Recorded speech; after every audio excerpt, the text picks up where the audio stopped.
इमरान खान की कैद नाहक के 3 साल पाकिस्तानी अदलिया के लिए एक तारीखी टेस्ट केस था। एक ऐसा मयार जिस पे ये जांचा जाना था कि आया अदलिया आइन के तकद्दुस, इंसानी हकूक और कानून की बालादस्ती को बरकरार रखेगी या फिर वो मक्तदरा के दबाव के आगे झुक जाएगी। इस इम्तिहान में अदलिया को मौका मिला कि वो एक साबिक वजीर आजम पर आए 200 से ज्यादा जाली मुकदमात को चैलेंज करे, बोगस ट्रायल और पहले से तहरीर शुदा सजाओं को मुस्तरद करे और आलमी उफक पर पाकिस्तान का नाम रोशन करने वाले एक ऐसे सियासी कैदी को इंसाफ फराहम करे जिसकी एक आंख की 80% बिनाई के ज़िया के बावजूद उसे अस्पताल मुंतकिल नहीं किया गया और जिसकी बहनों को हर हफ्ते अदालत के अहकामात के बावजूद अडयाला जेल से मुलाकात के बगैर वापस लौटना पड़ता है। लेकिन अदलिया ने इन तमाम मौक़ों को गवा दिया। उसने अपीलें इल्तवा में डालकर सिविलियंस को फौजी अदालतों के हवाले करके तहरीक इंसाफ से इंतखाबी निशान छीन कर और अक़वाम मुत्तहिदा की कैद तन्हाई को तशद्दुद करार देने वाली रिपोर्ट पर मुकम्मल खामोशी इख्तियार करके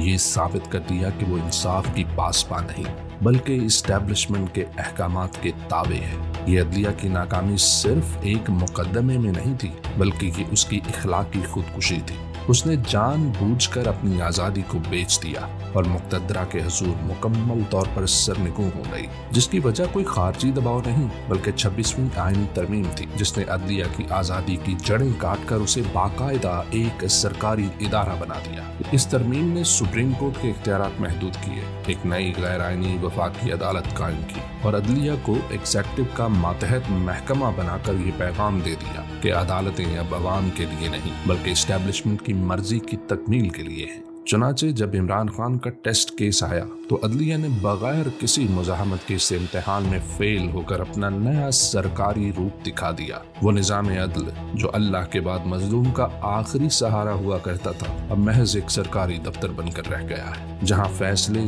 जज तहरीर नहीं करते बल्कि सरकारी अफसरान डिक्टेट करते हैं। आज अदलिया को इमरान खान की कैद तन्हाई समेत दीगर सियासी कैदियों पर ढाए जाने वाले मुजालम पर कुछ कहते हुए शर्म आती है, क्योंकि बतौर सरकारी इदारा उसका ज़मीर भी सरकारी तहवील में है।